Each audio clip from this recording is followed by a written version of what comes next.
నమః. హరిః ఓం. వసుదేవసుతం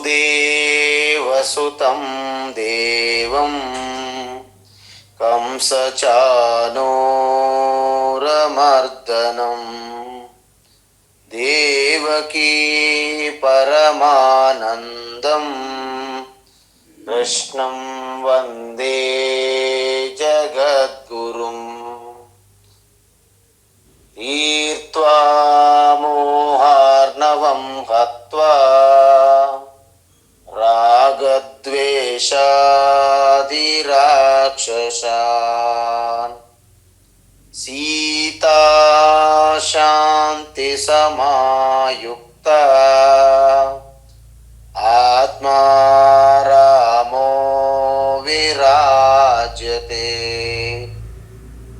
ఆత్మా రామో విరాజతే.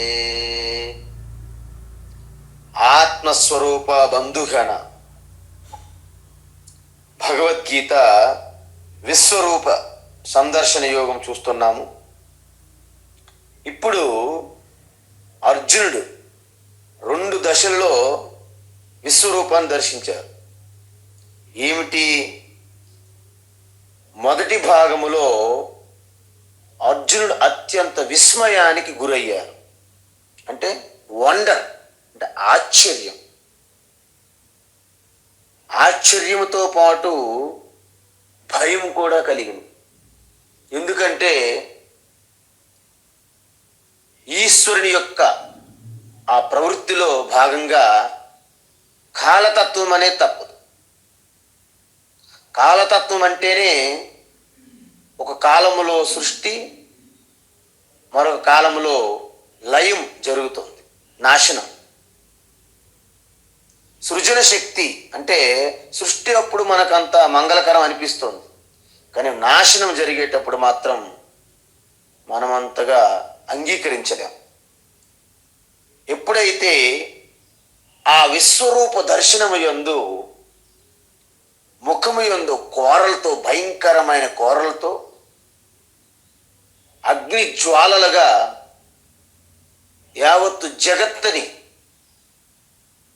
ఎలాగైతే మన ముందు అన్ని ఆహార పదార్థములు పెట్టుకొని పికిల్స్, అనేకమైనటువంటి పాయసములు, వడలు, పాపడ్స్, అనేక రకములైనటువంటి పులిహార, దద్దోజనము, అన్నము, రొట్టె, రసము, పప్పు, అనేక కూరలు, ఇవన్నీ పెట్టుకొని ఒక్కొక్కటి ఎలాగైతే తీసుకుంటామో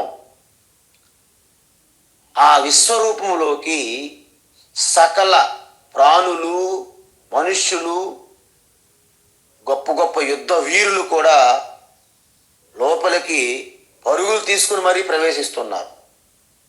ఎలా అయితే నదులు ఎంతో ప్రవాహ వేగంతో సముద్రం వైపు ఎలాగైతే ప్రవేశిస్తాయో, ఎలా అయితే మిడతలు తన నాశనాన్ని కోరుకొని ఆ అగ్నిలో, ఆ యొక్క ప్రకాశంలో ఎలాగైతే పడి నాశనం అవుతాయో అలా జరుగుతుంది అని చెప్పారు. ఇంకా ఏంటంటే వాళ్ళు వచ్చి ఆ కూరల మధ్య చిక్కుకొని వేలాడుతుంటే కొంతమంది నుజ్జు నుజ్జు అవుతున్నాయి, అంటే వాటి శిరస్సులు చూర్ణం అయిపోతున్నాయి. ఆ కూరల మధ్య నుంచి వేలాడుతున్నారు. కొంతమంది అయితే పిండి పిండి అయిపోతున్నారు. కానీ ఆ విశ్వరూపం మాత్రం మనం ఎలాగైతే చాలా బాగుంది, చాలా బాగుంది, కారంతో అని తింటుంటారు కొంతమంది, ఈ జంక్ ఫుడ్లు, ఫాస్ట్ ఫుడ్లు అని. అలా కాకుండా ఈ యొక్క మనం అనేక ఆస్వాదిస్తూ ఎలాగైతే బడాకానా, దావత్ ఎలాగైతే చేస్తామో అలాగా భగవాను మాత్రం ఆస్వాదిస్తున్నారు. వీళ్ళంతా గిలగిలా కొట్టుకుంటుంటే ఆయన ఆనందిస్తున్నారు. అయితే ఈ పరిస్థితుల్లో అర్జునుకు ఒక సందేహం వచ్చింది. మనము భగవంతుడంటే దయామయుడు, కరుణామయుడు, ఆనందమయుడు.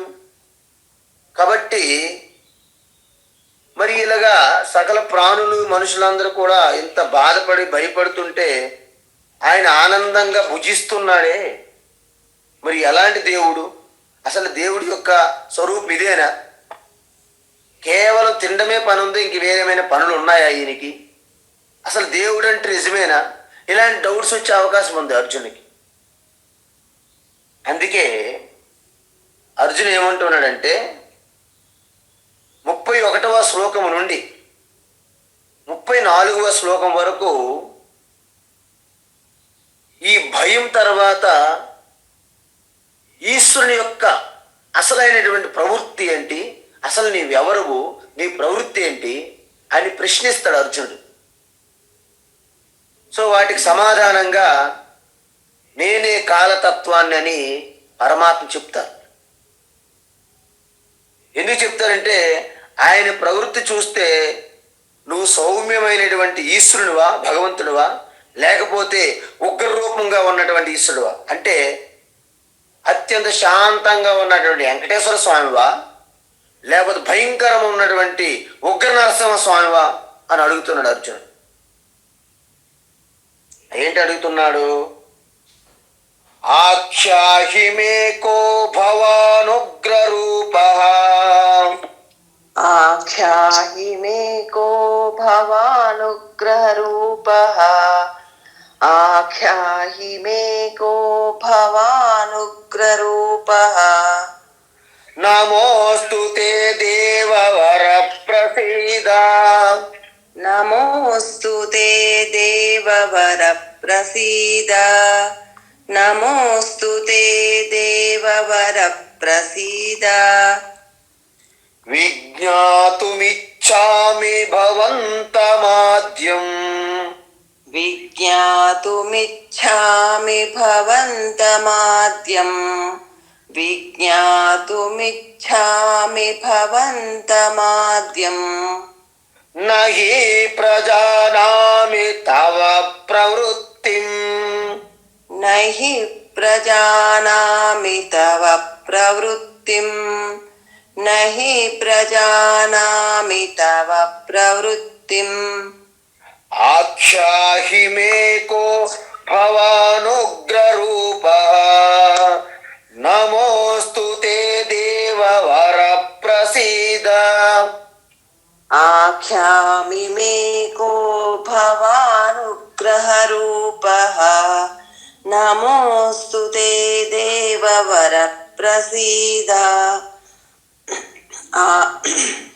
ఆఖ్యాహి మే కో భవానుగ్రహ రూపః, నమోస్తు తే దేవవర ప్రసీద. విజ్ఞాతుమిచ్ఛామి భవంతమాద్యం, నహి ప్రజానామి తవ ప్రవృత్తిం. విజ్ఞాతుమిచ్ఛామి భవంతమాద్యం, నహి ప్రజానామి తవ ప్రవృత్తిం. విజ్ఞాతుమిచ్ఛామి భవంతమాద్యం, నహి ప్రజానామి తవ ప్రవృత్తిం. ఉత్తమం. అయితే అర్జునుడికి సందేహం కలిగింది. ఇది సహజమే కదా, మనకు కూడా అదే సందేహం కలుగుతుంది. ఎందుకంటే మనం ఎప్పుడు కూడా దేవదేవోత్తమ, దేవతా సార్వభౌమ, అఖిలండ కోటి బ్రహ్మాండ నాయక, సర్వశక్తిమ, సర్వజ్ఞ, కరుణామయుడు, దయాసాగరం, ఈ స్థుతి కదా మనది ఎక్కువ. మరి ఒక్కసారిగా ఆ యొక్క లయ ప్రక్రియ, ప్రళయం చేస్తున్నటువంటి కాల రుద్రుడిగా ముందు కనిపించేసరికి ఇదేమి భగవంతుడయ్యా, ఇదేమి దేవుడయ్యా అనుకుంటామా లేదా? అదే భావన కలిగింది అర్జునుడికి. అందువలన అర్జునుడు ఏమంటున్నారంటే, కహా భవాన్ ఉగ్రరూప, ఇంతకీ ఎవరు నువ్వు? ఎవరైనా మన దగ్గరికి వచ్చారని కొత్త వాళ్ళు, మనం ఏం అడుగుతామండి? ఎవరు నువ్వు, నువ్వు ఏం చేస్తుంటావు అంటే, నువ్వెవరు, నువ్వేం చేస్తుంటావు, ఈ రెండు అడుగుతాం. ఈ రెండు కంటే ఏం అడగమండి. Who are you, what are you doing, who are you, what are you, ఈ రెండు అడుగుతారు.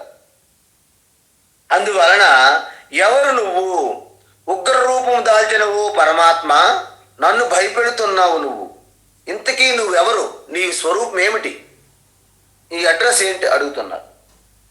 ఆఖ్యాహిమే, నాకు చెప్పు, ఎందుకంటే నాకు ఫండమెంటల్ ప్రాబ్లమ్స్, డౌట్స్ వస్తాను ఇప్పుడు. ఇంతకీ నీ మీద నాకు ఎంతో హోప్స్, ఎక్స్పెక్టేషన్స్ ఉన్నాయి, కానీ నువ్వింత అత్యంత ప్రసన్నుడుగా, ఈశ్వరుడుగా, భగవంతుడిగా భావించుకుంటే నువ్వు ఉగ్రరూపంతో భయంకరంగా ఉన్నావు. కాబట్టి నాకు అనేక సందేహాలు కలుగుతున్నాయి ఇప్పుడు నీ మీద. ఎందుకంటే మనము హ్యాపీగా వెళ్ళిపోతాం, వస్తుంటారు మన దగ్గర, కలుస్తుంటారు. ఏమండి భగవద్గీత అంటే, భగవద్గీత ఎందుకండి, అంత హ్యాపీగా హాయిగా ఉన్నది నాకండి అంట. ఓకే, అయితే మీకు భగవద్గీత అక్కర్లేదండి అంటాను నేను. అయితే అలాగ మాట్లాడుతూ ఒక 5-10 నిమిషాల తర్వాత ఆ ప్రాబ్లము, ఈ ప్రాబ్లము, అది ఉన్నది, ఇది అన్ని చెప్తారు. అప్పుడు అంట, అది నీకు భగవద్గీత తప్పనిసరి అవసరం అండి అంటాను అనమాట. ఎందుకంటే మనకంతా హ్యాపీగా హాయిగా సాగిపోతున్నది అనుకున్నంత వరకు, భ్రమలో ఉన్నంత వరకు మనకి ఇవేమి భగవద్గీత అక్కర్లేదు అనుకుంటాం. కానీ ఎప్పుడైతే మన చుట్టూ అటాకింగ్ సమస్యలు ఎదురవుతాయో అప్పుడు మనకి అద్భుతమైనటువంటి వేదాంత పుట్టుకొస్తుంది. అలాగా అంటే కొన్నింటికి అర్థం ఉంటాయి, అర్థం లేని అంటారు మన వాళ్ళు. అలాంటి ప్రశ్నలు కూడా మనకి కలుగుతుంటాయి. అందువలన మనకు కలిగే ఆ డౌట్స్ ఏంటి, ఒక్కోసారి వంటగదిలోను, ఒక్కోసారి వాష్రూమ్లోను, ఒక్కోసారి బాత్రూంలోను, ఒక్కోసారి మనకి డైనింగ్ హాల్లో కానీ, ఆ యొక్క లివింగ్ రూమ్లో కానీ ఉంటాయి కదా అన్ని రూములు, బెడ్రూములు. సో ఇంతకీ ఈ భగవంతుడు ఈ ప్రపంచాన్ని ఎందుకు సృష్టించాడు? పోనీ సృష్టించాడు అనుకుందాం, సృష్టించాడు పో, అంతా ఒక్కలాగా సృష్టించాలి కదా. పోనీ అలా సృష్టించలేదు పో, ఆయనకి ఇవన్నీ తెలుసు కదా, ఆయన సర్వజ్ఞుడు కదా, ఆయనకి మొత్తం అత్యంత అనంతమైన శక్తి, సర్వశక్తిమంతుడు కదా. మరి అందరినీ జ్ఞానవంతులుగా, ప్రేమవంతులుగా, శాంతివంతులుగా సృష్టించవచ్చు కదా.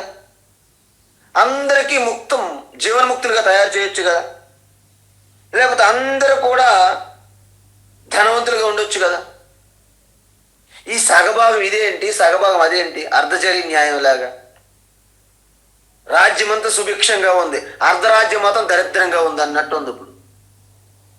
అందువలన మనకి ఈ భగవంతుని మీద అనేకమైనటువంటి సందేహాలు మనకు కలుగుతాయి. ఎందుకంటే కొంతమందిని కటిక దరిద్రులుగా, దుర్మారులుగా, దుష్టులుగా సృష్టిస్తున్నారు. మరి కొంతమందిని అత్యంత ప్రేమ శాంతివంతులుగా సృష్టిస్తున్నారు. ఈ దోమలని, ఈగలని, అనేక కీటకాలని, ఏంటిదంతా అంతా కూడాను ఒక అద్భుతమైనటువంటి ఆనందదాయకమైనటువంటి, అదేదో వైకుంఠము కైలాసం అంటున్నారు కదా, అదే మొత్తం క్రియేట్ చేయొచ్చు కదా. ఎందుకు ఈ మధ్యలో డివైడ్ అంటే, ఒక్కొక్కరేమో అసలు పుట్టడము మరణం ఎందుకు, జీవితాంతం అలాగ చిరంజీవులుగా ఉండిపోవచ్చు కదా. కొంతమంది మంచి వృద్ధిలోకి వస్తున్నారు, బాగా డెవలప్మెంట్ అవుతున్నాడు, పైకి వస్తున్నాడండి, బాగా ఆ వృద్ధిలోకి వస్తున్నాడు, సడన్గా చనిపోతారు ఆయన. మనకు ఆశ్చర్యం వేస్తుంది. కొంతమంది హ్యాపీగా నిద్రలోనే పోతారు, కొంతమంది స్నానంకి వెళ్ళి బాత్రూంలోనే ఏదో తలకు తగిలి చనిపోతారు. ఇదంతా విచిత్రం. ఎందుకు, వై మీ అంటారు కొంతమంది. నాకే ఎందుకు అంటుంటారు అన్న. సో ఈ అన్ని ఆలోచనలు ఎప్పుడైతే మీకు వచ్చాయో, ఓహో మీకు వైరాగ్యం వచ్చిందన్నమాట. ఇలాంటి వైరాగ్యం మనం చూస్తుంటాం. ఎవరైనా చనిపోయేటప్పుడు శ్మశాన వైరాగ్యం అంటారు దీన్ని, ప్రసూతి వైరాగ్యం అంటారు. తల్లి బిడ్డకి జన్మనిచ్చినప్పుడు ఆ అమ్మగారికి కలిగే వైరాగ్యాన్ని ప్రసూతి వైరాగ్యం. ఇలా అనేక వైరాగ్యాలు ఉన్నాయి. అవి అప్పటికప్పుడు వచ్చినవే. ఒక్కోసారి మేఘాలు వస్తే అలాగా వాయువుకి మళ్ళీ మేఘాలు చెదిరిపోతాయి, అలాంటి వైరాగ్యం. అందుకు అంత హ్యాపీగా తిరుగుతూ ఉన్న వాళ్ళు హఠాత్తుగా మరణిస్తారు అనుకో సపోజ్. అప్పుడు మనకి భగవద్గీత, ఘంటసాల పాడిన శ్లోకాలు మాత్రం గుర్తుకొస్తాయి. అప్పటి వరకు గుర్తుకు రావు వారికి. అందువలన ఈ శ్మశాన వైరాగ్యం లాంటివి ఎంతవరకు ఉండదు. అందువలన అర్జునుడు ఏమంటాడంటే, ఉగ్ర రూపములో అంటే ఈ భయంకరమైన ఉగ్ర రూపంలో ఉన్నవారు ఎవరు నువ్వు చెప్పు. నమోస్తుతే, నీకు 1000 నమస్కారాలు. కానీ నువ్వెవరో చెప్పు. ఎందుకంటే నీ ఉగ్ర రూపము, నువ్వు వీళ్ళందరినీ పికిలిగా చప్పరించడము, ఈ ప్రవృత్తి అనేది ఇది భగవంతునికి సంబంధించింది కానట్టు ఉంది. ఇంతకీ నీవెవరు? నమోస్తుతే, నీకు 1000 నమస్కారములు. దేవవర, హే దేవశ్రేష్ఠ, దేవదేవోత్తమ, దేవతా సార్వభౌమ, అఖిలాండ కోటి బ్రహ్మాండ నాయక, ప్రసీద, ప్రసన్నుడు కమ్ము. నీ ఉగ్ర రూపాన్ని మెల్లమెల్లగా తగ్గించుకొని ప్రసన్న చిత్తుడుగా ప్రసన్నుడు కమ్ము అని ప్రాధేయపడుతున్నాడు అర్జునుడు. మనకి ఎవరైనా కొత్త వాళ్ళు కలిస్తే మనం ఏమంటామండి? ఎవరయ్యా నువ్వు, ఎవరమ్మా నువ్వు, ఏం చేస్తుంటావు అంటే నీ ప్రవృత్తి, నీ ప్రొఫెషన్ ఏంటి, నీ వృత్తి ఏంటి అడుగుతాం. అదేవిధంగా ఇక్కడ ప్రస్తుతానికి నిన్ను చూస్తే ఈ మనుషుల్ని అందరూ తినటమే నీ ప్రవృత్తి అనిపిస్తుంది నాకు. అందువలన భవంతమాద్యం విజ్ఞాతుమిచ్చామి అంటే, ఆద్యం అంటే సృష్టి కంటే ముందు సృష్టికి కారణంగా ఉన్నదాన్ని ఆద్యం. సదేవ సత్ ఏవ సదేవ సౌమ్య ఇదమ అగ్రే ఆసీత్. అగ్రే అంటే ఆద్యం. అందువలన సృష్టి కారణమైనటువంటి ఈ సృష్టికి కారణం, మూల కారణంగా ఉన్నటువంటి నువ్వెవరు, నీ గురించి ఒకసారి చెప్పు, నాకు తెలుసుకోవాలనుంది. విజ్ఞాతమిచ్చామి, తెలుసుకోవాలనుంది. ఎందుకు? తవ ప్రవృత్తి, నీ యొక్క ప్రవృత్తి నహి ప్రజానామి, నాకు అసలు ఏం అర్థం కావట్లేదు, తెలియడం లేదు నాకు. ప్రవృత్తి అంటే ఏంటి? నీ యొక్క డ్యూటీ, నీ కర్తవ్యం ఏంటో, నీ ప్రవృత్తి ఏంటో, నువ్వేంటో, నువ్వు చేస్తున్నటువంటి ప్రవృత్తి ఏంటో నాకు ఏం అర్థం కావట్లేదు అంటాం. మన పిల్లలకు కూడా చూడండి, చదువుకోరా అంటే చదువుకోడు, చెప్పిన పని చెయ్యడు, మిగతావన్నీ చేస్తుంటాడు. అప్పుడేమంటాము? నువ్వేంటో, నీ ప్రవృత్తి ఏంటో నాకు పూర్తిగా అర్థం కావట్లేదు నాయన అంటారు అమ్మ. అలాగా అర్జునుడు కూడా మీరేంటో, మీ ప్రవృత్తి ఏంటో, ఈ మనుషులను తినడమే నీ ప్రవృత్తిలా ఉంది, అందువలన నీ యొక్క తత్వం ఏంటో నాకు చెప్పు మళ్ళీ అడుగుతున్నాడు. అంటే మనం చూడండి, ఎప్పుడైతే మనం ఊహించిన దానికి భిన్నంగా జరుగుతుందో మనకి ఏం అర్థం కాదు, మన మైండ్ బ్లాంక్ అయిపోద్ది అన్నమాట. అందువలన మనిషిగా ఎదగాలంటే మనకు అనేక సంశయాలకు సమాధానాలు కావాలి. ఏ విధంగా ఆలోచించి వాటి సమాధానం తెలుసుకోవాలి? ఎంతసేపు ఈ గాడిదలాగా ఏదో ఆయన ఏదో తన మీద బరువు పెడితే మోసుకొని వెళ్ళడం కాదు, ఆలోచించడం కూడా కావాలి మనకి. అందువలన ఈ పరమాత్మ ఈశ్వర ఎవరు, ఆయన ప్రవృత్తి ఏమిటి లాంటి ప్రశ్నలకి ఎవ్వరు కూడా వాటికి జోలికి వెళ్ళరు. ఎందుకంటే వాటి మీద మీకు నిజమైనటువంటి ఒక అన్వేషణ లేదు. ఏదో టైంపాస్కి అప్పుడప్పుడు కలుస్తుంది, శ్మశాన వైరాగ్యం అన్నాం కదా. అందువలన అర్జునుడికి ఇప్పటి వరకు 2 స్థితుల నుండి బయటపడుతున్నాడు, పడలేదు ఇంకా. కానీ ఏంటి? 1 ఆశ్చర్యము, 2 భయము, 3వది ఏంటి చెప్తాను. ఏంటంటే శరణాగతి. ఇక మన ఆయనకి చేతులు ఏం లేదు కదా, అల్టిమేట్ శరణాగతి చేస్తాడు. కానీ శరణాగతికి ముందు ఈ ప్రశ్నలు జవాబులు అడిగాడు కదా. మీకు అర్జునుడి ప్రశ్న గుర్తుండాలి. ఇంతకీ నువ్వు ఎవరు? భయంకరమైన ఉగ్ర రూపంగా ఉన్నది నువ్వెవరు? నీ ప్రవృత్తి ఏమిటి? కేవలం మనుషులను తింటున్నట్టు ఉన్నావే, చాలా బాగున్నావయ్యా, నీ గురించి ఎంతో గొప్పలుగా చెప్పుకున్నాం, మేము స్తోత్రాలు రోజు చదువుకుంటున్నాము అన్నట్లుగా అడుగుతున్నాడు అర్జునుడు. అప్పుడు భగవాన్ మరి సమాధానం చెప్పాలి కదా. చెప్తా అంటున్నాడు భగవాన్. శ్రీ భగవానువాచ శ్రీ భగవానువాచ కాలోస్మి లోకక్షయకృత్ ప్రవృద్ధః కాలోస్మి లోకక్షయకృత్ ప్రవృద్ధః కాలోస్మి లోకక్షయకృత్ ప్రవృద్ధః లోకాన్ సమాహర్తుమిహ ప్రవృత్తః లోకాన్ సమాహర్తుమిహ ప్రవృత్తః లోకాన్ సమాహర్తుమిహ ప్రవృత్తః ఋతేపి త్వాం న భవిష్యంతి సర్వే ఋతేపి త్వా న భవిష్యంతి సర్వే ఋతేపి త్వా న భవిష్యంతి సర్వే ఏవ స్థితా ప్రత్యనీకేషు యోధాః ఏవ స్థితాః ప్రత్యనీకేషు యోధాః ఏవ స్థితాః ప్రత్యనీకేషు యోధాః కాలోస్మి లోకక్షయకృత్ ప్రవృద్ధః లోకాన్ సమాహర్తుమిహ ప్రవృత్తః కాలోస్మి లోకక్షయకృత్ ప్రవృద్ధః లోకాన్ సమాహర్తుమివ ప్రవృత్తః కాలోస్మి లోకక్షయకృత్ ప్రవృద్ధః లోకాన్ సమాహర్తుమిహ ప్రవృత్తః ఋతేపి త్వాం న భవిష్యంతి సర్వే ఏవ స్థితా ప్రత్యనీకేషు యోధాః ఋతేపి త్వా న భవిష్యంతి సర్వే ఏవ స్థితాః ప్రత్యనీకేషు యోధాః ఋతేపి త్వా న భవిష్యంతి సర్వే ఏవ స్థితాః ప్రత్యనీకేషు యోధాః ఋతేపి త్వాం. ఓకే అమ్మా, ఉత్తమం.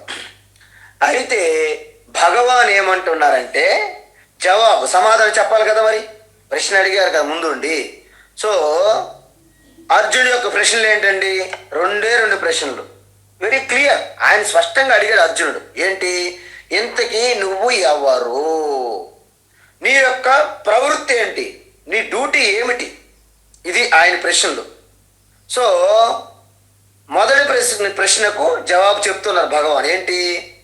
ఎవరు నువ్వు? Direct answer. 2 మార్కుల ప్రశ్న కూడా కాదు, ఇది 1 మార్కే దీని ప్రశ్నకి ఆన్సర్. ఏంటి? కాలహ అహమస్మి, నేను కాలతత్వాన్ని అంటున్నా. అంటే మనం ఇక్కడ ఒక అర్థం చేసుకోవాలి. మరి దేశకాలాలకు అతీతమైన తత్వం కదా పరమాత్మ ఈశ్వర. నేను కాలం అంటుంది ఏంటి? బహుశా కృష్ణ పరమాత్మ మర్చిపోయాడా? అజ్ఞానమా? కాదు. ఏంటంటే ఆయన మర్చిపోలేదు. ఆయన ఏమంటున్నారంటే ఇక్కడ కాలము అనేది వ్యావహారిక సృష్టి, వ్యావహారిక సత్తా, వ్యావహారిక సత్యము అంటారు. అందువలన యావత్తు సృష్టి నిజానికి అల్టిమేట్ సృష్టి అనేది అల్టిమేట్ సత్యం కాదు. కానీ సృష్టి స్థితి లయ దాటి ఆ శుద్ధ చైతన్య పరమాత్మను చేరుకోవడానికి సృష్టిలో మనం ఉన్నాం కాబట్టి, కాలము దేశకాలంలోనే మనం ఉన్నాం కాబట్టి దాని గురించి విచారించి దాని చివరికి డిస్మిస్ చేసి అతీతంగా వెళ్ళాలి. మృత్యుమత్యేతి తిష్టతి అంటారు. అందువలన ఈ సృష్టి కూడా 3 రకాల లెవెల్స్లో ఉంటుంది. ఏమిటి? ప్రాతిభాసిక సత్తా, వ్యావహారిక సత్తా, పారమార్థిక సత్తా లేదా సత్యం అంటారు. ఇంతకీ ప్రాతిభాసిక సత్యం అంటే ఏంటి? ఒక స్వప్నం అనుకోండి. స్వప్నంలో కూడా మీరు ప్రపంచాన్ని, వస్తువుల్ని, మనుషుల్ని, వ్యవహారాలను చూస్తున్నారా లేదా? చూస్తున్నాము. కానీ స్వప్నం నుండి మేల్కొన్న తర్వాత ఆ స్వప్న ప్రపంచం ఏమైనది? మాయమైంది. అంటే క్షణికం అన్నమాట. సో దానిలో ఈ స్థూలమైన పంచభూతములు కానీ, ఇంద్రియములు కానీ, శరీరం కానీ ఏముండవు. మీ మనస్సే అనేక జన్మల నుండి వచ్చినటువంటి వాసనా సంస్కారము, ఇకైవ జన్మని, ఈ జన్మలో కూడా మీరు సంపాదించినటువంటి అనుభూతులు, అనుభవాల మిగిలినటువంటి ఆ టెండెన్సీ వాసనాలతో మీ మనస్సు స్వప్నాన్ని నిర్మిస్తున్నది. సో దానిని ప్రాతిభాసికము అంటారు. జస్ట్ అలా ప్రకాశిస్తుంది స్వప్నంలో. అదేవిధంగా ఇప్పుడు మనము ఈ క్లాస్ అవుతుంది, ఈ యొక్క భగవద్గీత అధ్యయనం అంటే మీరందరూ అర్జున స్వరూపులుగా, నేనే కృష్ణ పరమాత్మ స్వరూపంగా భగవద్గీత సంవాదం, ఆ గీతా సంవాదం శ్రీకృష్ణార్జున సంవాదే విశ్వరూప సందర్శన యోగో నామ ఏకాదశోధ్యాయ జరుగుతుంది ఇప్పుడు. అందువలన దీనిని వ్యావహారిక సత్తా లేదా వ్యావహారిక సత్యం అంటారు. అంటే ఇదంతా స్వప్నం కాదు, స్వప్నం కంటే కాస్త కొంచెం ఇంకొంచెం సత్యం అనిపిస్తుంది. ఇది కూడా పూర్తి స్థాయి సత్యం కాదు. ఎందుకు కాదు స్వామీజీ, మీరు ఎలా చెప్పగలుగుతున్నారు? How do you know? మీకు ఎలా తెలుసు అంటే, అదే స్వప్నంలో ఈ ఇల్లు ఏమైంది, ఈ శరీరం ఏమైంది, ఈ శరీరానికి సంబంధించిన సంబంధికులు ఏమయ్యారు, ఏమీ లేవు. అందువలన ఇది పూర్తి స్థాయి సత్యం కాదు అని మనకు తెలుస్తుంది. గాఢ నిద్రలో ఏమీ లేదు, అంత చీకటిమైంది. కాబట్టి దీనిని వ్యావహారిక సత్యము అంటారు. సో వ్యావహారిక సత్యము, స్వప్నము, ప్రాతిభాష సత్యము రెండింటిలో కూడా కాలతత్వం ఉన్నదనమాట. కాలం, మన స్వప్నంలో ఒక్కోసారి పులి మన వెంట పడితే మనము భయంకరంగా పరుగులు తీస్తాం. సో కాలతత్వం ఉన్నది. సో ఈ కాలతత్వం ఏదైతే ఉందో అది కూడా నా స్వరూపంగా నేను ఉన్నాను అని చెప్పడానికే అహం కాలహ, నేనే కాలతత్వాన్ని చెప్తున్నాడు భగవాన్. అందువలన వ్యవహారిక సత్యములో కాలతత్వం అనేది విడదీయడానికి వీలు లేని అంశం. అందుకే ఈ వ్యవహారిక ప్రపంచంలో మనం అన్ని ద్వంద్వాలే చూస్తాం. రైలు రాకపోకల పట్టిక, రైలు వస్తుంది పోతుంది. బస్సులు విమానాలు రాకపోకలు చూసిన, రాకపోకలు అంటే ఏంటంటే comes and goes, Born gone, Born gone, manufacture expiry. So అభివృద్ధి వినాశనము, కలవడము విడిపోవడము, చావు పుట్టుకలు, ఇవన్నీ కూడా వ్యావహారికంలో ఉంటాయి. ఈ ద్వంద్వాల్లో మనం అంగీకరిస్తే రెండింటిని అంగీకరించాలా, లేకపోతే రెండింటిని మనము తిరస్కరించాలి. సగము ఓకే, మంచి నాకు కావాలి చెడు వద్దు, మిత్రులు నాకు కావాలి శత్రువులు వద్దు అంటే కుదరదు. రెండు తిరుగుతుంటాయి మన చుట్టూ. అందువలన మనము ఒక్కొక్కసారి ట్రైన్లోనూ వెళ్తుంటాం. మనం వందే భారత్లో వాళ్ళు ఏం కావాలంటే మీరు ఇష్టం వచ్చిన కావాల్సిన ఆహార పదార్థాలు అడిగితే కుదరదు. అక్కడ మీకు ఆహారం కావాలా వద్దా ఒకటే చాయిస్, ఎక్కువ చాయిస్ లేవు, కావాలా వద్దా. అదేవిధంగా ఈ ద్వంద్వాల్లో ఏదో ఒకటి ఎంచుకోవడానికి వీలు లేదు. ఎంచుకుంటే రెండు ఎంచుకోవాలి, లేకపోతే పూర్తిగా తిరస్కరించాలి. ఈ సత్యాన్ని మనము తెలుసుకోవాలి. అయితే స్వామీజీ, ఈ ద్వంద్వాల నుండి నేను బయటపడాలనుకుంటున్నాను, ఈరోజే సంకల్పం తీసుకున్నాను, డిసెంబర్ 31 కొత్త సంవత్సరం లేకపోతే ఉగాది రోజున పూర్తిగా నేను సంకల్ప ప్రతిజ్ఞ చేస్తున్నాను. ఏమిటి? నాకు ఏం అక్కర్లేదని తీసుకుంటారు ఒక్కోసారి. అంటే మీరు ఎప్పుడైతే ఈ దేశము కాలం అనేది వ్యావహారిక స్థితిలో ఉంటాయో మీరు ద్వంద్వాల్లోనే చిక్కుకుంటారు. మరి వాటి నుండి మీరు బయటపడాలంటే ఒక్కటే మార్గం ఉందండి, పారమార్థిక స్థాయిలో మీరు ఎదగాలి. అంటే ఏంటి? అన్యత్ర ధర్మాత్ అన్యత్ర ధర్మాత్ అన్యత్ర కృతాత్ అన్యత్ర అకృతాత్. అంటే ధర్మమునకు అధర్మమునకు, పుణ్యమునకు పాపమునకు రెండింటికి మీరు అతీతులుగా బియాండ్ స్టేట్లోకి వెళ్ళాలి. కఠోపనిషత్ అంటే ధర్మము అక్కర్లేదు, అధర్మము వద్దు, పుణ్యము లేదు, పాపము లేదు, పుట్టుక లేదు, చావు లేదు. ఎలా తెలుస్తుంది మీకు? భగవాన్ ఆల్రెడీ చెప్పాడు, నా జాయతే మ్రియతే వా కదాచిత్ నాయం భూత్వా భవితా వా న భూయః అజో నిత్య శాశ్వతోయం పురాణః నహన్యతే హన్యమానే శరీరే అని 2వ అధ్యాయంలో చెప్పారు సాంఖ్యయోగం, బ్రహ్మ విద్య. అందువలన మనకి ఎన్నుకునే అవకాశం ఒక్క విషయంలోనే ఉంది. ఏంటి? పారమార్థిక స్థాయిలోకి మీరు వెళ్తారా, వ్యావహారిక స్థాయిలోనే ఉంటారా? లేకపోతే వ్యావహారిక స్థాయి మీరు వదులుకుంటేనే పారమార్థిక స్థాయిలోకి వెళ్ళగలరు. పారమార్థిక స్థాయి అంటే ఏమి వెళ్ళడమే ఉండదు ఇక్కడ ప్రయాణం. అంటే సత్యాన్ని తెలుసుకోవడము. ద్వంద్వాలతో కూడినటువంటి వ్యావహారిక ప్రపంచాన్ని మీరు అంగీకరించినప్పుడు అందులో సుఖం ఉంటుంది, ఆనందం ఉంటుంది, కలిమి ఉంటుంది, దుఃఖం ఉంటుంది, ఆందోళన, అలజడి, బాధ, ఏడుపులు, కేకలు, గంతులు, పరిగెత్తడాలు అన్నీ ఉంటాయి అందులో. అందువలన మీరు ఆ పై స్థాయికి వెళ్తేనే దేశకాలం మీకు పట్టు కోల్పోతుంది. అది మనం చూసాం ఆల్రెడీ. మార్కండేయ మహర్షి ఆ యొక్క శివుని ఆశ్రయించి యమధర్మరాజుకి ఛాలెంజ్ విసిరాడు. ఏమని?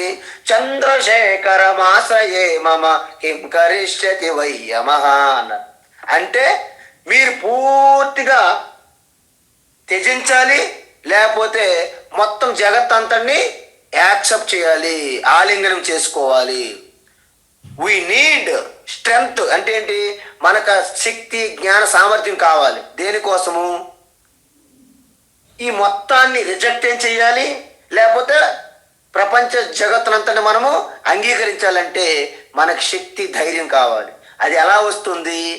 అది ఆత్మతత్వం నుండే, పరమాత్మ స్వరూప తత్వం నుండే వస్తుంది మీకు. అందువలన మీరు ఒక్కొక్కసారి చెప్పండి, ఈ యొక్క వ్యావహారిక జగత్తులో ఏది జరుగుతున్నా మీరు చిరునవ్వుతో అంగీకరించాల్సి ఉంటుంది. చిరునవ్వుతో. ఎందుకు? మీరు ఒక్కొక్కసారి గృహస్థాశ్రమంలో ఉన్నారనుకోండి, మీరు అందరూ గృహస్థులు ఉన్నారు. అయితే మనమేమనుకుంటాము? పిల్లల్ని మనమే సాకుతున్నాము, మనమే పెంచుతున్నాము అనే భ్రమలో ఉంటాం. నెమ్మదిగా ఒళ్ళో నుంచి కిందకి దిగి మనకు అందరం దూరంకి ఎక్కడో అమెరికా, కెనడా పోతారు వాళ్ళు. అప్పుడు కూడా మనము వాళ్ళని మన చుట్టూ ఆడుతూ పాడుతున్నప్పుడు ఎలాగైతే మురిసిపోయామో, మన నుండి దూరంగా వెళ్ళినప్పుడు కూడా నవ్వుతూ ఆనందంగా స్వీకరించగలగాలి. అబ్బే నాకు ఈ గృహస్థాశ్రమం వద్దండి. ఒక్కోసారి ఆనందం అంటారు, ఒక్కోసారి దుఃఖము స్వీకరించడం అంటారు, కష్టం. సన్యాసం తీసుకోండి. సన్యాసాశ్రమంలో కూడా అంతే. అన్నింటినీ వదులుకోవాలి. నీ పూర్వాసన సంబంధాలు మొత్తం వదులుకోవాలి. నా అన్నవారు ఆస్తుపాస్తులు ఏమీ ఉండవు నీకు. కేవలం వచ్చింది ఎవరో దయాదాక్ష్యంతో వచ్చినట్టు ఒక గుడ్డపాత ఉంటుంది అంతే, కౌపీనం. అందువలన సన్యాసాశ్రమంలో కూడా నీకు కోరికలు ఉండకూడదు, అన్ని త్యజించాల్సి ఉంటుంది. గృహస్థాశ్రమంలో ఉన్నామంటే జరిగిన ప్రతి అనుభవాన్ని, ప్రతి ఎక్స్పీరియన్స్ని చిరునవ్వుతో అంగీకరించాల్సి ఉంటుంది. ఇది హోమ్ మెసేజ్, గొప్ప ఉపదేశం అన్నమాట. అయితే దీని అంతటినీ భగవాను చెప్పడానికి అహం కాల, నేనే కాలతత్వాన్ని అని చెప్పారు ఆయన. అందువలన కాలతత్వాన్ని ఒక్క మాటలో చెప్పారు. ఎందుకు ఇంత వివరణ ఇవ్వలేదు? వ్యావహారిక స్థాయిలో నుంచి చూస్తే నేను కాలతత్వాన్ని, పారమార్థిక స్థాయిలో చూస్తే నేను కాలానికి అతీతము అని చెప్పారు అన్నమాట. అందువలన లోకక్షయకృతు, నేను లోకాలను నాశనం చేస్తున్నాను అర్జున. ఎందుకు? ఇప్పుడు టైం వచ్చింది. నాకేం కర్తవ్యాలు ఉన్నాయి? 2 కర్తవ్యాలు ఉన్నాయి. ఏంటి? 1 సృష్టి, 2 ప్రళయం చేయడం. సృష్టి, ప్రళయం చేయడం ఉన్నది కాబట్టి, సృష్టి అనేది ఎప్పుడో జరిగిపోయింది కాబట్టి ఇప్పుడు నేను ప్రళయం చేసే పనిలో ఉన్నాను అంటున్నారు భగవాన్. ఏంటి? లోకక్షయకృతు, నేను లోకాలని నాశనం చేస్తున్నాను. ప్రవృద్ధ, విజృంభిస్తున్నాను. దేనికి? ఎందుకు విజృంభిస్తున్నానంటే మహాభారత యుద్ధం కాసేపులో జరగబోతుంది. లక్షలాది అక్షోహిణీలు, అంటే 18 అక్షోహిణీలు సైన్యం ఉన్నది అక్కడ సిద్ధంగా. అంటే పెద్ద బడాకాల దావత్ అనమాట ఆ పరమాత్మ లైకారుడికి. ఎందుకంటే అందరూ చూర్ణం అయిపోతారు కదా. చూర్ణ ఉత్తమాంగై, పికిలై, ఆవకాయై, టమాటా పచ్చడై అవుతుంది కదా మొత్తం ఆయన నోట్లో. సో ఈ విధంగా ఈ కాలతత్వంలో లయం అవుతున్నారు. ఇంతకీ లయం ఏం చేస్తున్నారు? లోకానిహ సమాహర్తుం, యుద్ధములో పాల్గొంటున్నటువంటి ప్రతి ఒక్కరిని కూడా సంహరించబోతున్నాను, నమిలేస్తున్నాను, మింగేస్తున్నాను అంటున్నాడు భగవాన్. కౌరవుల సైన్యం 11 అక్షోహిణీలు, పాండవుల సైన్యము 7 అక్షోహిణీలు, 18 అక్షోహిణీలు అంటే మామూలు పనే. అందువలన అర్జునుకు ఒక మాట అంటున్నారు, ఏ అర్జున, నువ్వు యుద్ధము చేయడానికి అంగీకరించకపోయినా వారందరినీ నాశనం చేయడానికి నేను సిద్ధపడ్డాను. నువ్వు నాకు సహకరిస్తే మంచిదే, సహకరించకపోయినా పెద్ద కొంపలే మునిగిపోవు. ఎందుకంటే రుతే అపి త్వాం, నువ్వు యుద్ధము చేయకపోయినా సరే సర్వే నా భవిష్యంతి, ఎవ్వరూ మిగలరు. ఇక్కడ వచ్చిన వాళ్ళందరూ నువ్వు యుద్ధం చేసినా చేయకపోయినా ఇక్కడ ఎవరు మిగిలేది ఏమి లేదు, ఎవరి పప్పులు ఉడకవు. ఎందుకు? వీరెవ్వరూ జీవించరు. ఎందుకంటే వీళ్ళ ప్రారంధాలన్నీ సంపూర్ణంగా పూర్తయ్యాయి. కాబట్టి బాగా పండిన పండు ఎలాగైతే చెట్టు నుండి రాలిపోతుందో, ఎండిన ఆకు ఎలాగైతే చెట్టు నుండి రాలిపోతుందో, వీళ్ళందరూ ప్రారంధం కూడా పూర్తయినది. కాబట్టి నువ్వు యుద్ధం చేసినా చెయ్యకపోయినా ఏ అవస్థితాహ, ఇక్కడ సముద్రంలాగా, జలపాతాల్లాగా, ఇసుక రేణువుల్లాగా ఈ యొక్క గ్రూపులు ఎవరైతే ఉన్నారో వీళ్ళందరూ ప్రత్యనీకేషు యోధాహ, అంటే ఒక్క కౌరవుల వైపు ఉన్నోళ్ళే పోతారని కాదు, 2 వైపులు ఉన్నోళ్ళు అందరూ కూడా మరణించక తప్పదు అంటున్నారు. చూసారా? అంటే అనీకం అంటే సైన్యం, ప్రతి అంటే 2 వైపుల, ప్రత్యనీకేషు యోధాహ, 2 వైపులు ఉన్నటువంటి వీరులందరూ కూడా మరణించక తప్పదు. ఈ విషయాన్ని నువ్వు గమనించక తప్పదు అని భగవాన్ చెప్పారు. అయితే మరి ఇప్పుడు జరగబోయే విషయం చెప్పారు. మరి అర్జునికి ఏంటి అందులో లాభం అంటే, తస్మాత్వముత్తిష్ట యశో లభస్వ, తస్మాత్వముత్తిష్ఠ యశో లభస్వ, తస్మాత్వముత్తిష్ఠ యశో లభస్వ, జిత్వా శత్రూన్ భుంక్ష్వ రాజ్యం సమృద్ధం, జిత్వా శత్రూన్ భుంక్ష్వ రాజ్యం సమృద్ధం, జిత్వా శత్రూన్ భుంక్ష్వ రాజ్యం సమృద్ధం, మయైవైతే నిహితా పూర్వమేవ, మయైవైతే నిహతాః పూర్వమేవ, మయైవైతే నిహతాః పూర్వమేవ, నిమిత్తమాత్రం భవ సవ్యసాచిన్, నిమిత్తమాత్రం భవ సవ్యసాచిన్, నిమిత్తమాత్రం భవ సవ్యసాచిన్, తస్మాత్వముత్తిష్ట యశో లభస్వ, జిత్వా శత్రూన్ భుంక్ష్వ రాజ్యం సమృద్ధం, తస్మాత్వముత్తిష్ఠ యశో లభస్వ, జిత్వా శత్రూన్ భుంక్ష్వ రాజ్యం సమృద్ధం, తస్మాత్వముత్తిష్ఠ యశో లభస్వ, జిత్వా శత్రూన్ భుంక్ష్వ రాజ్యం సమృద్ధం, మయైవైతే నిహితా పూర్వమేవ, నిమిత్తమాత్రం భవ సవ్యసాచిన్, మయైవైతే నిహితాః పూర్వమేవ, నిమిత్తమాత్రం భవ సవ్యసాచిన్, మయైవైతే నిహితాః పూర్వమేవ, నిమిత్తమాత్రం భవ సవ్యసాచిన్. ఉత్తమం.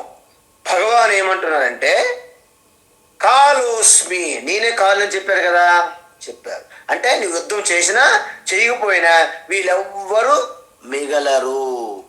ఇదే శ్లోకాన్ని 2వ ప్రపంచ యుద్ధం ఎప్పుడైతే అమెరికా, యూరప్ కంట్రీస్ అందరూ కలిసి ఏకమయ్యి ఆ రష్యా జపాన్ టీం పైన, ఆ గ్రూప్ పైన ఎప్పుడైతే ఆటం బాంబు వేశారో, రోబర్ట్ ఓపెన్ హైమర్ అంటారు ఆయన ఎప్పుడైతే ఈ జపాన్లో ఉన్న నగరాలు, గొప్ప నగరాలు, హిరోషిమా, నాగసాకి అంటారు, ఆ నగరాల పైన ఆటం బాంబులు వేస్తున్నప్పుడు ఆ విస్ఫోటనం చూసి ఈ శ్లోకాన్ని కూడా ఆయన కోట్ చేశారు.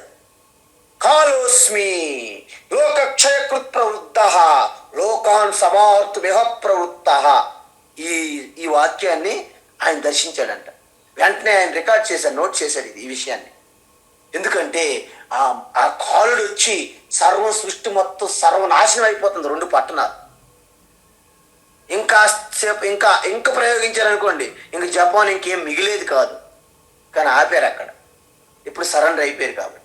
అందువలన ఈ లోకక్షయ ప్రవృత్త అంటే సర్వం యావత్ జగత్ అంతా కూడా అలాగ ఎలాగైతే మనము గ్రైండర్లో వేస్తే ఎలాగైతే పిండి అయిపోయి ఆ యొక్క పాకంలాగా అయిపోతుందో ఆ విధంగా యావత్ సృష్టి అంతా తన కళ్ళ ముందే జరుగుతుంది అని దర్శించాడు ఆయన. అలాంటి పరిస్థితి ఇక్కడ తప్పదు ఇప్పుడు కురుక్షేత్రంలో. సో ఆల్రెడీ భవిష్యత్తు చెప్తున్నాడు అర్జునుడికి భగవాన్. అయితే మరి అర్జునుడు ఏం చేయాలి?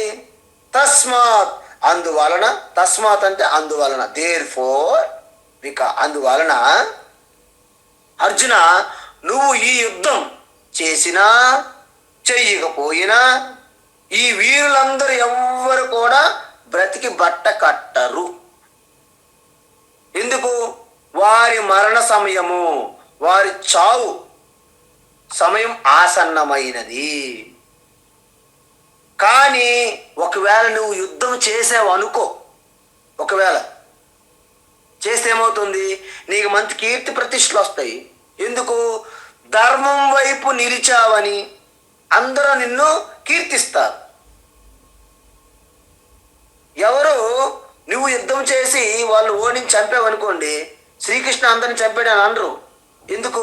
అర్జునుడే అందరిని చంపారు, అధర్మాన్ని ఓడించాడు, ధర్మాన్ని గెలిపించాడు అని నీకు కీర్తి ప్రతిష్టలు వస్తాయి.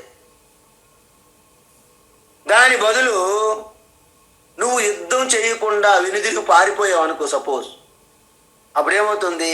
నీకు అపకీర్తి వస్తుంది. ఎందుకు?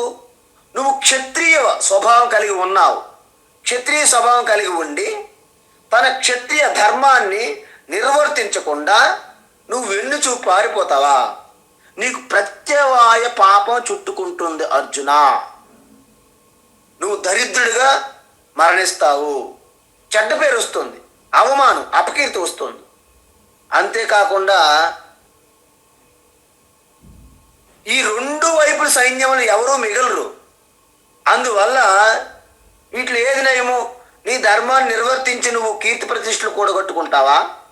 యుద్ధం నుండి పారిపోయి అపకీర్తి మూట కట్టుకుంటావా? అందువలన తస్మాత్ అందువలన ఈ యోధులందరూ మరణించే సమయం ఆసన్నమైంది కాబట్టి వారిని ఎలాగా చనిపోతారు కాబట్టి ఉత్తిష్ట, గెటప్ అండ్ గాంధీవము రెడీ చేయి. యశోలభస్వ మంచి శౌర్యంతో కూడి ఉన్నటువంటి నీ సామర్థ్యము, శౌర్యము, నీ యొక్క గొప్ప ధైర్యము ఉన్నటువంటి కూడి ఉన్నటువంటి కీర్తి ప్రతిష్టలు పొందు. యశ అంటే కీర్తి ప్రతిష్టలు, లభస్వ పొందు అంటున్నారు. నిజానికి వారిని సంహరించేది పరమాత్మ అయినప్పటికీ పరమాత్మకి నువ్వేం కీర్తి ప్రతిష్టలు ఇవ్వాలని పని లేదు. ఆయన ఆల్రెడీ అనంత కీర్తి ప్రతిష్టలతో ఉన్నారు పరమాత్మ. కాబట్టి నువ్వే ఆ కీర్తి ప్రతిష్టలు పొందు అంటున్నారు పరమాత్మ. ఎలా పొందుతారు? శత్రువుని జిత్వా, శత్రువులను నాశనం చేసి వాళ్ళని ఓడించి యుద్ధంలో నువ్వు కీర్తి ప్రతిష్టలు పొందు. అదేవిధంగా సమృద్ధం రాజ్యం భూంక్ష్వ. ఎందుకు? నిన్ను మోసం చేసి ఆ ద్యూత క్రీడ ఆడించి 13 సంవత్సరములు 12 సంవత్సరాల అరణ్యవాసము, 1 సంవత్సరం అజ్ఞాతవాసము చేసి ఆ అడవుల్లో కాయ పండ్లు తింటూ ఎంతో ఇబ్బందులు పడుతూ, నీకు ప్యాలెస్ లేదు, బంగ్లా లేదు, ఏసీ రూములు లేవు, ఏమీ లేవు. ఆ దోమలు, ఆ ఈగలు, చీమల్లో తిరుగుతూ అలా గడిపారు 13 సంవత్సరాలు. ఇప్పటికైనా సరే భోగాలు అనుభవించాలని కోరుకుంటుంది కదా ఎవరికైనా. అందువలన ఈ యొక్క సంపదలతో ఐశ్వర్యములతో నువ్వు భోగాలు అనుభవించవచ్చును. అందువలన నువ్వు యుద్ధం చేయడమే నీకు మంచిది అని హితోపదేశం చేశారు. ఎందుకంటే మయైవైతే నిహిత పూర్వమేవా, వీరందరూ నా దృష్టిలో ఆల్రెడీ చనిపోయారు. పూర్వమేవ అంటే ఇప్పటికే వాళ్ళు ఆల్రెడీ చనిపోయారు. నిహితా నిహతా అంటే ఆల్రెడీ దే ఆర్ డెడ్. వాళ్ళందరినీ నేను చంపేశాను. ఎందుకు? వాళ్ళ ప్రారంధ కర్మ లిస్టులో యమధర్మరాజు రిజిస్టర్లో పూర్తి అయిపోయింది. కాబట్టి కేవలము వాళ్ళు నామమాత్రానికి నీ ముందు నిల్చున్నారు అనుకో.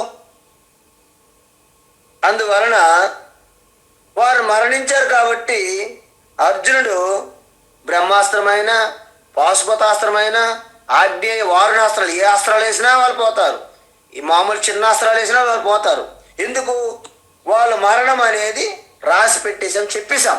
They already dead. ఇది ఎలా ఉందంటే, మన పిల్లలు మనము నాటకాలు డ్రామాలు వేసేవాళ్ళు స్టేజ్ మీద. అప్పుడు సినిమాలు అప్పుడు తక్కువ. ఒక్కొక్కసారి హీరో విలన్ ఉంటాడు. విలన్ ఎవరైనా సరే రావణాసురుడు కానీ ఎవరైనా ఉన్నాడు అనుకోండి, మరి హీరో ఎవరు అవుతారు? శ్రీరామచంద్రుడి పాత్ర. అప్పుడు వాళ్ళు రిహార్సల్లోనే చెప్పేస్తారు, రాముడు బాణం మీద వేసినట్టు వెంటనే నువ్వు చనిపోయినట్టు కింద పడిపోని చెప్పాలి మనము. ఎందుకు? ఈ బాణం అని తగిలినా తగలపోయినా పడిపోవలసిందే అక్కడ. అన్నట్టు అర్జునుడికి అదే చెప్తున్నారు, నాయన నీ బ్రహ్మాస్త్రాలు నీ వారుణాస్త్రాలు పక్కన పెట్టు, నీ ఏదో బాణం వదిలిపెట్టరా బాబు. వాళ్ళు పోతారు. ఎందుకంటే వాళ్ళ టైం అయిపోయింది. వాళ్ళ జవసత్వాలు తీసేసాం, వాళ్ళ జీవమానాలు లాగేశాం, వాళ్ళకి ప్రారంభం అయిపోయింది. నువ్వెందుకు నీకు సునాయాసంగా వస్తూ పేరు ప్రతిష్టలు కీర్తి ప్రతిష్టలు వదులుకుంటావు? అనవసరంగా అపకీర్తి ఎందుకు మూట కట్టుకుంటావు అని చెప్తున్నాడు. ఏంటి హే సవ్యసాచిన్. సవ్యసాచి అంటే మంచి టైటిల్, బిరుదు. ఎడమ చేతితో కూడా యుద్ధం చేయగల కెపాసిటీ ఒక అర్జునుడికి ఉంది. 2 చేతులు అన్నమాట. కొంతమంది ఉంటారు అక్కడక్కడ క్రికెట్ ఆడుతుంటారు, left hand batsmen, right hand batsmen, 2 చేస్తాడు ఆయన. సో వాళ్ళని మనము సవ్యసాచిన్ అనాలి. అందువలన ఎడమ చేతితో కూడా మన బాణాన్ని విడిచిపెట్టగలరు కాబట్టి ఆయన సవ్యసాచిన్ అంటారు. సో ఈ విధంగా నిమిత్త మాత్రం భవ సవ్యసాచిన్. నువ్వు పేరుకు మాత్రమే యుద్ధం చేస్తున్నావు కానీ నువ్వు నిమిత్త మాత్రము. ఎందుకు? నేను వాళ్ళందరినీ హతమారుస్తానని నువ్వేం భయపడక్కర్లేదు, బాధపడక్కర్లేదు, పారిపోవాల్సిన పని లేదు. ఎందుకు? జరగాల్సి జరిగి తీరుతుంది. మరణము, వాళ్ళందరి మరణము తథ్యం. అందువలన అర్జునుడు పరమాత్మ చేతిలో ఉన్నటువంటి ఒక అస్త్రము శస్త్రం మాత్రమే. నిమిత్తం అంటే జస్ట్ ఆయన చేతిలో ఉన్నటువంటి ఒక ఆయుధం. సో ఈ విధంగా తను ఈ కాలతత్వాన్ని అయి ఉన్నానని చెప్తున్నారు. సో విశ్వం అంతా ఆయన శరీరం అయితే కాలం కూడా ఆయనలో ఒక భాగం అవుతుందా కాదా చెప్పండి. అందువలన ఈ భగవంతుడు కూడా యమస్వరూపమే. అందుకే మనము యమాయ ధర్మరాజాయ మృత్యవే చాంతకాయ చ వైవస్వతాయ కాలాయ సర్వభూతక్షయాయ చ. సంధ్యావందనంలో ఇవన్నీ శ్లోకాలు చదువుతుంటాం. ఇవన్నీ ఉండేవి. మనం ఇప్పుడు సంధ్యావందనం మనకి ఎక్కడిది? సంధ్య థియేటర్ దగ్గరికి వెళ్ళి వందనము అంటే 100 మంది సినిమా చూస్తున్నారు మన వాళ్ళు. సంధ్యావందనం అంటే మన వాళ్ళకి వాడు తెలుసు. సంధ్యావందనం అంటే ఏంటి అన్నాను, అడిగాను. ఒక కుర్రాడు అన్నాడు, సంధ్యా థియేటర్లో 100 మంది సినిమా ఆడుతుంది స్వామీజీ, సంధ్యా థియేటర్కి వెళ్ళి వందనం చూడటమే సంధ్యావందనం అన్నాడు. శబాస్ కూర్చో అన్న. ఇంకంతకంటే ఆన్సర్ ఎవరు చెప్తారు? ఆ విధంగా తయారయ్యారు మన పిల్లలు. ఎందుకు? మన సంధ్యావందనం మనం ఇప్పుడు చేస్తేగా వాళ్ళు చేయడానికి. అందువలన మీరేం కంగారు పడకండి. భగవద్గీత మీరు అధ్యయనం చేస్తుంటే అన్ని చేసినట్టు లెక్క. అందువలన నిమిత్త మాత్రం భవ సవ్యసాచిన్. నువ్వు కేవలము ఇన్స్ట్రుమెంటు అవ్వు. అయితే ఇక్కడ ఒక పెద్ద ప్రమాదం వచ్చి పడింది మన పైన, పిడుగులాగా. ఏంటి ఆ ప్రమాదము? అవునండి, మనం ఎన్నో ప్రయత్నిస్తాం కానీ మన చేతులు ఏముంది? అంత లలాట రేఖ నుదుటిపైన బ్రహ్మ పుట్టిన వెంటనే ఒక గీత గీసేలా పంపించాడు మనకి. మన చేతులు ఏమవుతుంది? అంత రాత రాశాడుగా, రాత.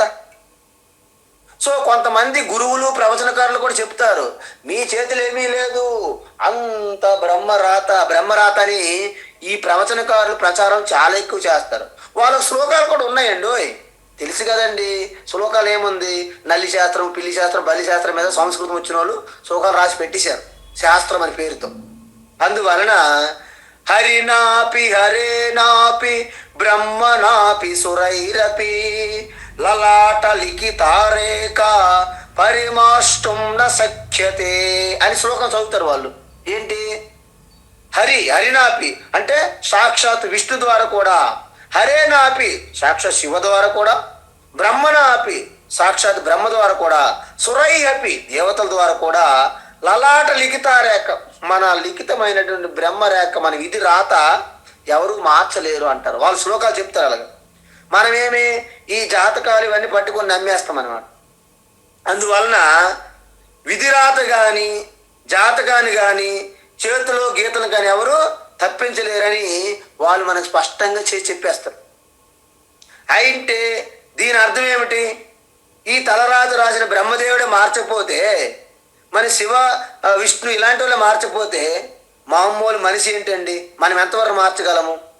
అందువలన ఇలాంటి విధిరాతలు, నా తలరాతలు, నా ప్రారంధం అనుకుని కేవలము అనుకుని ఎవరైతే ఉంటారో భగవద్గీత